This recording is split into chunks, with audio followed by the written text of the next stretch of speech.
आपण आता कचोरी कशी करायची ती बघूया। आपण कचोरीला सुरुवात करूया। 3 बटाटे मी घेतलेले आहेत। आता आपण हे खिसून घेऊया।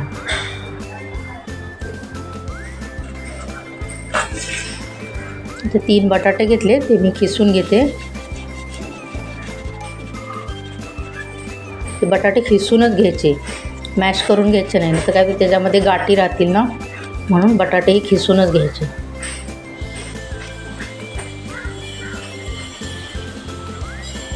हे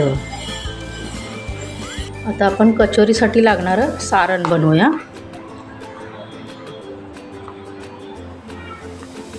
हे ओलं खोबरं घेतले मी, 1 वाटी ओलं खोबरं आहे। नारळ खवणून घेतलेला आहे। त्याच्यामध्ये ही मिरची आणि आलं, मिरची आणि आलं हे बारीक वाटलेलं आहे, ते घालूया। मीठ घालायचं,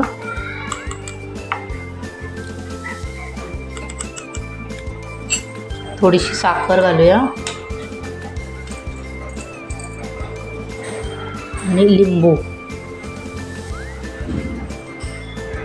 आणि मी हे ड्रायफ्रूट घेतलेले छोटे छोटे तुकडे करून ते घालूया। हे ऑप्शनल आहे। थोडासा बटाटा घालूया, त्याला जरा बाइंडिंग येणार आपल्या सारणाला,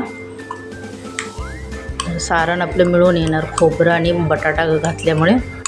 आता हे सगळं मिक्स करायचं। आता हे आपलं सारण तयार आहे। आता आपण पीठ मळून घेऊया।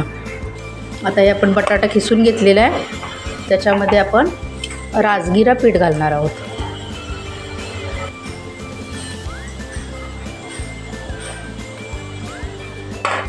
राजगिरा पीठ आणि थोडंसं मीठ।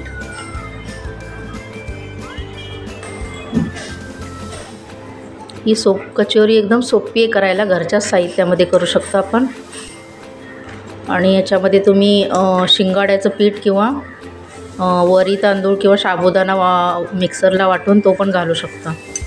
पण मी राजगिऱ्याचं पीठ घातले याच्यासाठी की आपण हे सोमवारच्या उपासाला किंवा महाशिवरात्रीच्या उपासाला खाऊ शकतो। तर वरी तांदूळ आपण खाऊ शकत नाही सोमवारला,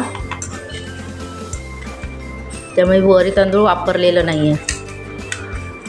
आता हे सगळं एकदम मिक्स करायचं, जेवढ्या बटाट्यामध्ये पीठ बसेल तेवढं पीठ मिक्स करायचं आणि त्याचा एक गोळा बनवून घ्यायचा व्यवस्थित।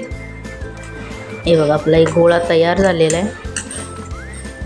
आता आपलं हे पीठ मळून झालेलं आहे, हे सारण आपलं तयार आहे। आता हे सारणाचे आपण छोटे छोटे गोळे करून घेऊया।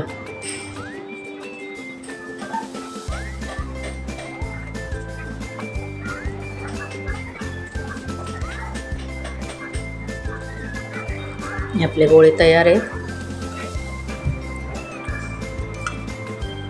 आता पिठाचा हात घ्यायचा थोडासा आणि आपण असं गोल गोल वाटीसारखे आकार द्यायचा, जसं आपण पुरण भरतो तशी वाटी तयार करायची। आणि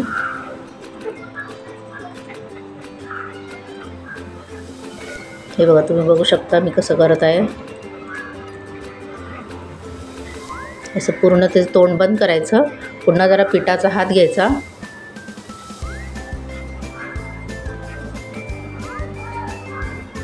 असं हाताने गोल गोल फिरवायचं, म्हणजे हे पीठ सगळं व्यवस्थित लागेल, म्हणजे ते सारणातलं भरलेलं बाहेर येणार नाही। हे बघा दुसरा एक तुम्हाला करून दाखवते। हाताला चिटकून एक सुकं पीठ आहे ते लावून घ्यायचं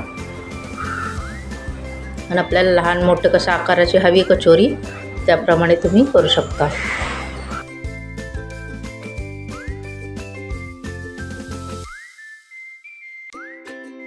हे बघा आपली कचोरी तयार आहे। तुमचा जर उपास नसाल तर तुम्ही कोथिंबीर घालू शकता किंवा लसूण मिरची घालू शकता, तुम्हाला जर उपासाला खायची नसेल तर। पण आपण उपासाला करत आहोत त्यामुळे आपण जिरं किंवा कोथिंबीर घातलेली नाही आहे। तर ही अशीच मी कचोरी सगळी करून घेते। हे बघा मी सगळे आता कचोरी तयार करून घेतलेली आहे। आता आपण तळून घेऊया। तेल गरम करायला ठेवलेलं आहे, तेल तापलेलं आहे आता कडक। तेल चांगलं तापून द्यायचं, नंतर गॅस कमी करायचा, नंतर आपण एक एक करून कचोरी घालूया।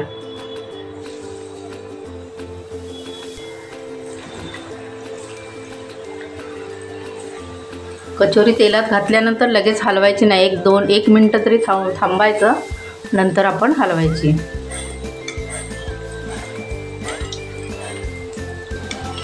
तर आपण पलटी करून घेऊया.